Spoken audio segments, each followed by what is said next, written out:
What's up, everybody? Welcome to Move the Sticks. DJ Buck with you. Buck, what is going on, man? Not too much, DJ. Last part of the week as we look forward to a weekend with some really good games. What before we get to the games here, by the way, what's the latest? Are we healthy? We got the high school squad healthy. We got a little over a week before we tee it up. What do we got? What are we looking like? Yeah, trying to put it all together. It's crazy because it's more like a collegiate thing, like trying to get a team ready to play. You hope you get through the scrimmage without any injuries and issues, but you know what it is, man. Like the first month of the season is just trying to figure out who you have because everyone looks good in t-shirts and shorts, and then we put the pads on and the game kind of changes things. So we just got to be able to adapt and adjust and kind of see what we can do. One thing I love talking with you about every year, and we're going to get to a coach discussion here in just a few minutes here, talking about the coaches we think will have success as rookie head coaches. But before we do that, I'm curious. We talk about innovation trickling up in football, right? It usually starts at the lower levels and works its way up the ladder. Any expectation or anticipation of stuff going on in the high school world that you see as new that's coming your way? So I would say this, and like obviously in Southern California, we have like two of the top three. I would say three of the top high schools nationally that people talk about and they recognize: St. John's Bosco, Mater Dei, and Corona Centennial in any order that you want to do. I would say that when you look at Mater Dei and Bosco, their ability to morph into 21 personnel, old school, run-oriented teams, I think that's the thing that we're continuing to see kind of trickle back up. As the league and as the game is cyclical, a lot of the spread stuff is great. But I noticed when I watch those teams playing the games that matter, they go back to an old school approach where they're running the football, they're pounding the rock, and they're leaning on their offensive and defensive lines to kind of lead them to victory. I like that. So that's one innovation we could be looking at. I was thinking of one at the college level that I wanted to get to and get your thoughts on before we get back to the NFL discussion. But somebody mentioned this the other day. I didn't get a chance to read the article. I saw the headline, and it was about how the headset, the connection between the play caller and the quarterback in college is going to be a game changer. Now, I didn't even get a chance to read the article, but I'm just going to lay this out for you here and tell me if I'm crazy. You have guys like, I'll give you two examples. Lane Kiffin, Lincoln Riley. Okay. Two guys who are as creative, and I'll put Sark in there too. Let's put all three of those guys in there. Three guys who see the game as, through the quarterback lens, who are unbelievable play callers who've put up huge stats. And if you've seen those guys, like you see Lane Kiffin will whistle from the sideline to try and get a quarterback's attention before the snap to try and relay some information. Yep. Lincoln Riley's got his little Mike Leach style play sheet there, and he's trying to get everything perfect, to get the right play call. Great at setting things up. So if we think about the advantages, people will go, okay, well, it's been in the NFL. Like how much of an advantage can it be? Well, here's the thing.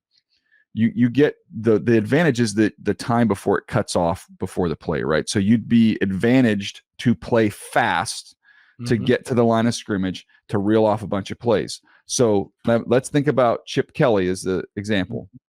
Chip Kelly in college, they played fast. They won a zillion games. It worked at Oregon. I mean, they were at the top of the food chain. Philadelphia, it worked initially really, really well. Then it stopped working as well. Then they started having injuries, and then they ended up backing off of it. Why do they back off of it? Because you have a 53-man roster. In college, you have so many more players at your disposal. You play fewer games than you do in the NFL. So I can hockey line change it. I can put a grouping in there, let them roll, and then I can put a new group of skill players out there. The next series, roll. My defensive players aren't having to play the whole game because I've got so much depth on that side of the ball. So if we're having to play, 90 snaps on defense, don't care. So now I can go fast the whole time. I've got eyes upstairs that are then feeding information to my coach, who's a football savant, who's going to know exactly what defense you're in. You're going to play fast. You're going to be playing quarterback through the headset of your quarterback. I mean, I think you could see an explosion of offense. I think you can see that explosion of offense. And what I want everyone to do is to go back to 2019, 2020, LA Rams, Sean McVay, Jared Goff. Let's play fast. Let's get to the line. I'm not up to date with the rules in terms of when the device cuts off. But DJ, to me, the advantage of going fast isn't necessarily tiring out the defense, but it's getting my quarterback to the line of scrimmage with the defense forced to be in the defense that they're going to play. So now I can do the Kyle Shanahan thing. I can do the joystick thing. Like, oh, okay, here we go. We got cover 3. So we're going to read it from right to left. We got this on the right. We got this on the left. You should be able to go to the right. Like being able to, okay, so when I started playing Little League football, the coach used to be on the field. So when you're 6 and 7, the coach is on the field. The coach would take everybody to the huddle. He would stand right behind the quarterback, and he'd be like, "Hey, little Johnny, hey, seal the defensive end. We're going to sweep around the corner." Like, and he could just basically walk you through what you need to do. You're going to have a bunch of college coaches that are going to be able to walk quarterbacks through what they should do. Now, it may stunt their growth as they get ready to go to the next level, but what it will do is it will open up the game to explosive plays and just being able to, check. Let's go here. Boom, big play. And we've seen Lane Kiffin throw up his hands when the quarterback gets the snap. I can only imagine what he's going to be like now when he has more time to really look at what's going on. Think about it. Think about it. Just let me give you one brief example. So let's say, because you're signaling in the calls before, right?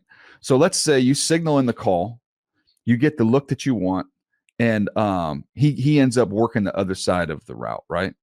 So in years past, the coach might say, repeat the play, right? So you call the same play, and you're on the sideline, you're the coach. All I can give him is the play. I don't have a signal, for the other communication. But now I can say, hey, same call. Pump the X, hit the tight end.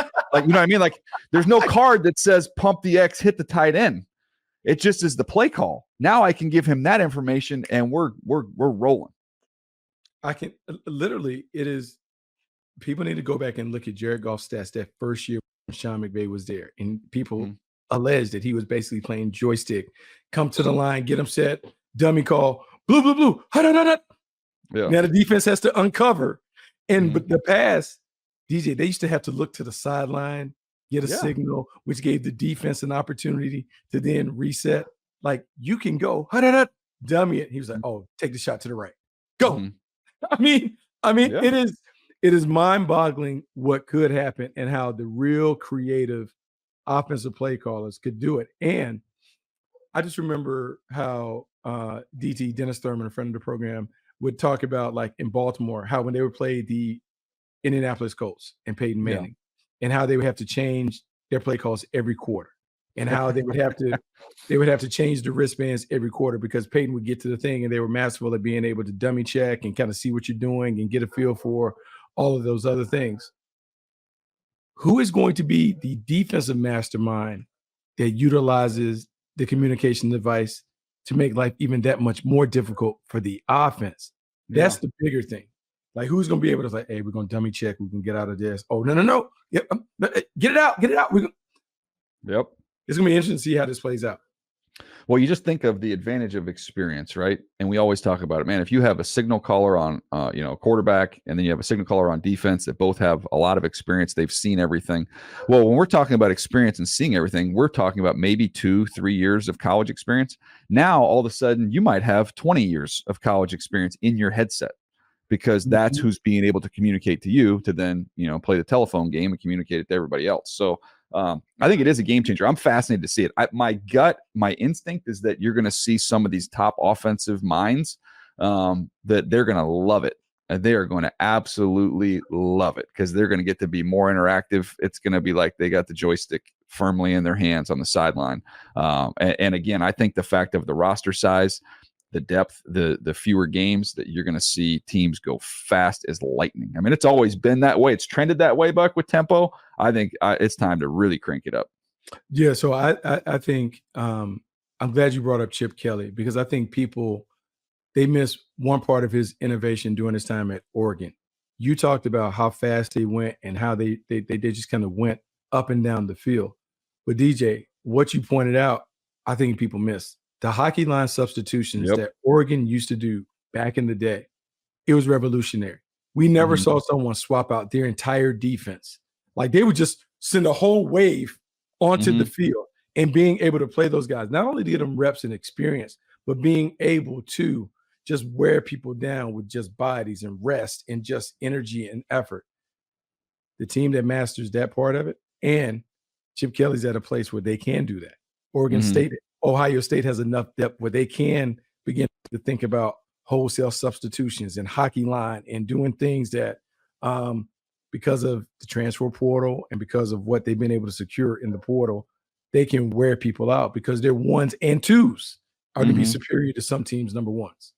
And I'll tell you also the negative side of this, as someone who's played the position at a very poor level, it would drive me nuts at practice, Buck, when you'd be back there and you call the play and the quarterback coach or offensive coordinator like, oh yeah, make sure you look at this, look at that, and I'm like, I want to play. Like there's some guys I was like that. I didn't want all that clutter. I didn't want all that thought in my head. I wanted to kind of just see it, feel it, and react to it.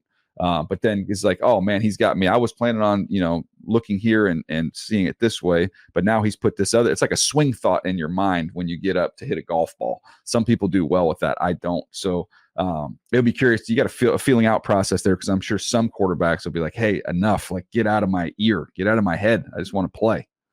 DJ, it's funny that you say that, because one of the things that I took that I wanted to make sure that I did as a coach is that I never wanted to talk to the players in the play.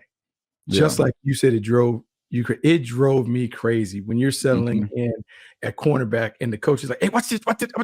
You're like, coach, I can't even see hash split rule because you're already telling me back up, that. Just nonstop. So you never develop the natural instincts to play the game. And so the one thing that I've always wanted was like, hey, coach, like just talk to me after the play. Like, let me mess it up or whatever, and then let me at least figure it out. Let me touch the stove to realize it's hot so I won't make the same mistake again. But if you tell me all the time, I never benefit from making the mistake. I never learn from it because it's always like bowling with bumpers.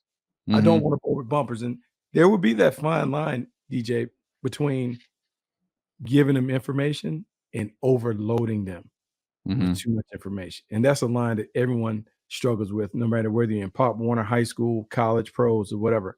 What is the right amount that they can take to allow them to play fast and allow them to do their job at a high level? 100%. Let's take a quick break, Buck. We'll get to these coaches, rookie coaches. What kind of impact can they have? What are the expectations? We'll get to those guys right after this. All right, Buck, you recently wrote about this. Why don't you lay it out for everybody?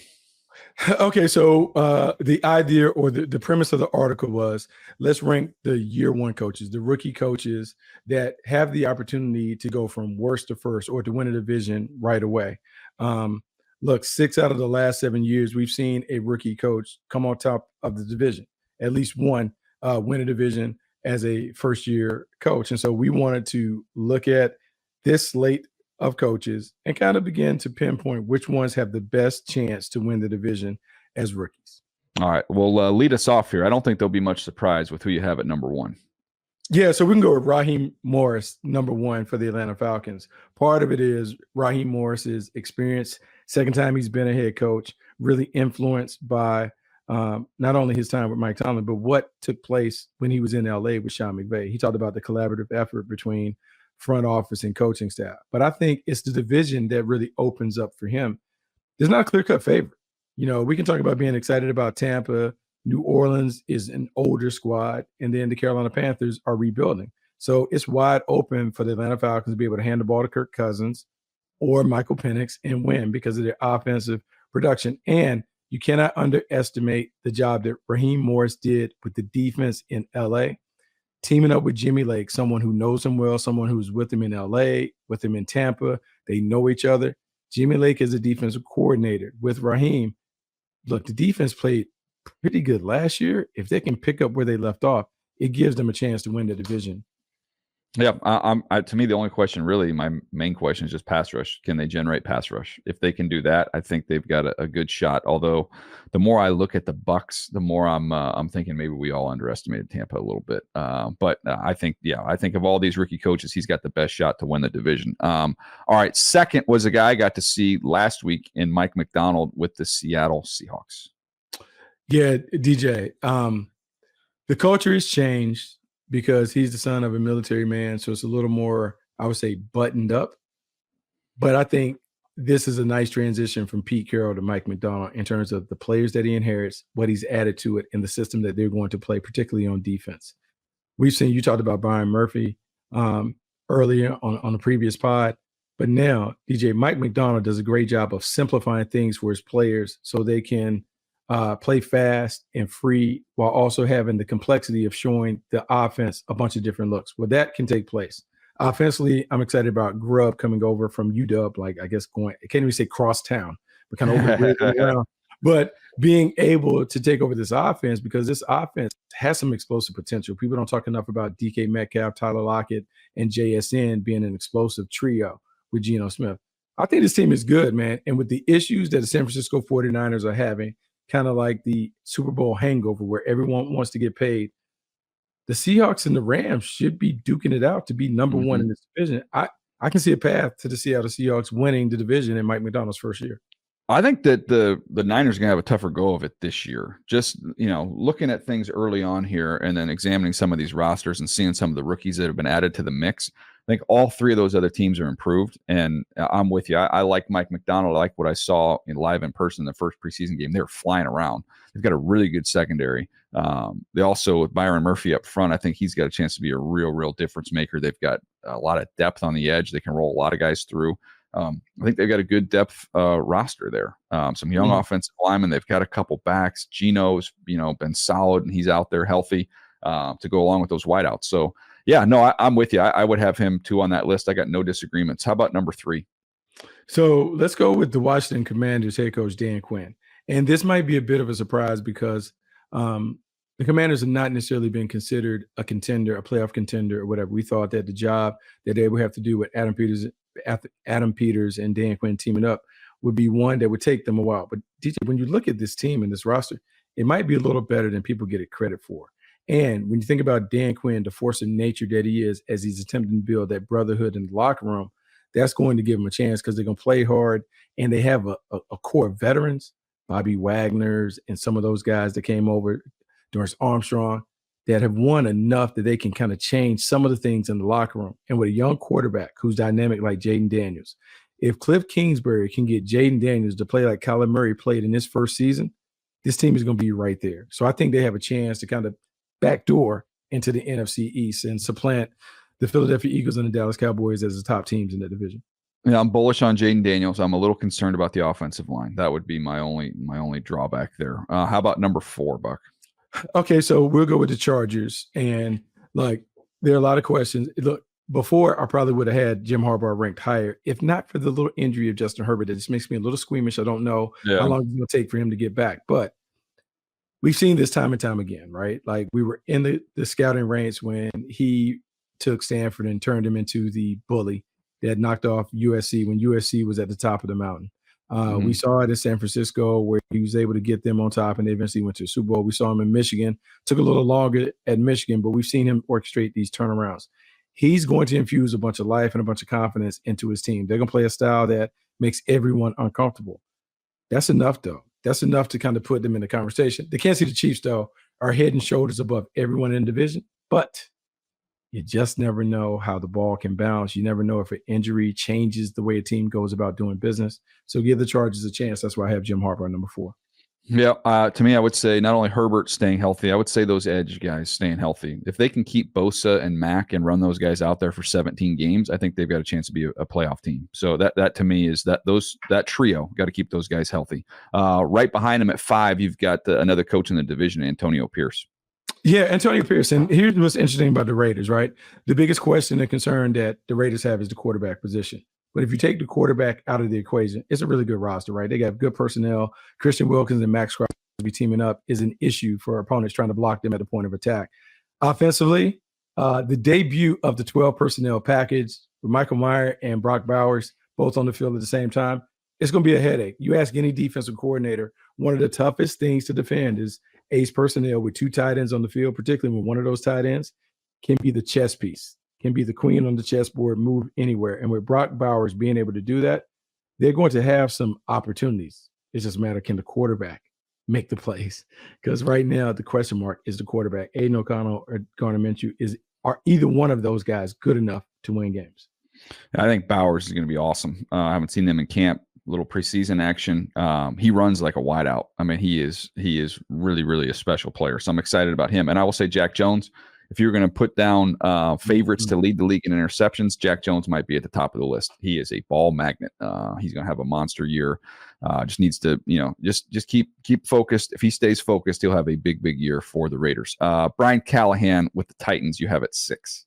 Yeah, the Tennessee Titans are an interesting team, right? Because they've acquired enough veterans where they can win. I don't know if they have enough depth behind the veterans to be able to sustain it if they begin to get hit with the injury bug. What I will say, Denard Wilson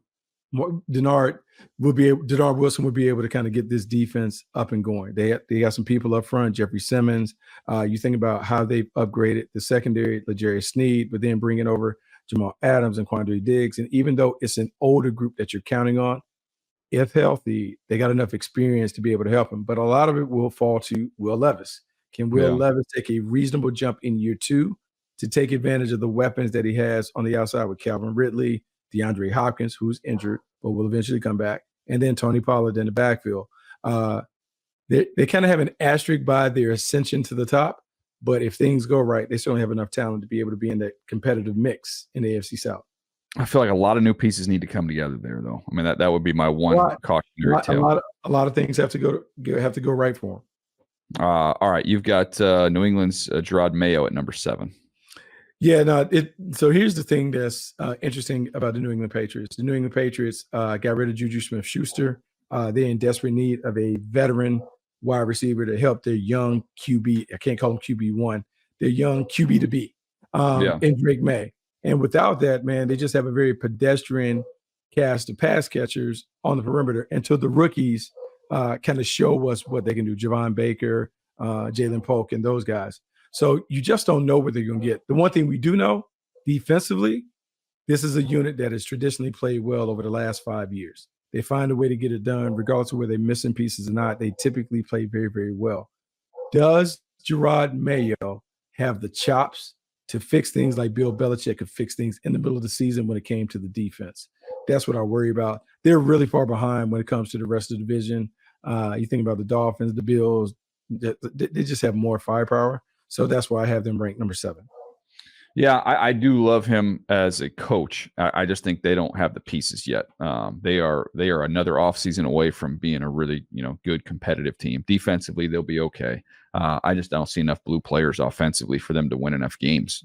So I would have him down here towards the bottom. I think I'd have him in the exact same spot you have him, Buck. I don't really have a lot of discrepancy or a lot of disagreement on any of this stuff. I wish I did. It'd probably make for a better enlightening conversation. But I think this stuff kind of lines itself up, including number 8 on the list, which is the Panthers, Dave Canales. Yeah, Dave Canales, man, he just steps into a situation where it's a rebuild. I mean, it's a complete rebuild. They've added people, they've added personnel all around in the wide receiver core, Deontay Johnson, Xavier Legette, and those guys, like, trying to help them out. But offensively, man, they have so much work to do. And even though he's done a really good job the last 2 stops and helping Baker Mayfield and Geno Smith play at a Pro Bowl level respectively, for Bryce Young, you can get him playing better, but may not see the results immediately from that offensive unit because they just don't have enough talent to overwhelm some of the top teams in the league. I would say of all these teams that you just mentioned, they were at the bottom of their mountain, like in terms of if you're looking at each division as an individual mountain. Now, the good news is, Buck, they're on the shortest mountain. So like he's got, they are behind everybody, but it's not a world beater division. So, it shouldn't be too much to ask for them to just get closer to competitive, than maybe their talent would suggest, just because I don't think this is a world beater division. Yeah, no, I mean, that's the thing. And so can they maximize their talent? Because if he gets them to play hard, if he's organized, he can snatch a couple games that they should. And, man, any given Sunday, even when we talk about teams being really bad, we're still talking about a 7 to 10 point differential on a game day.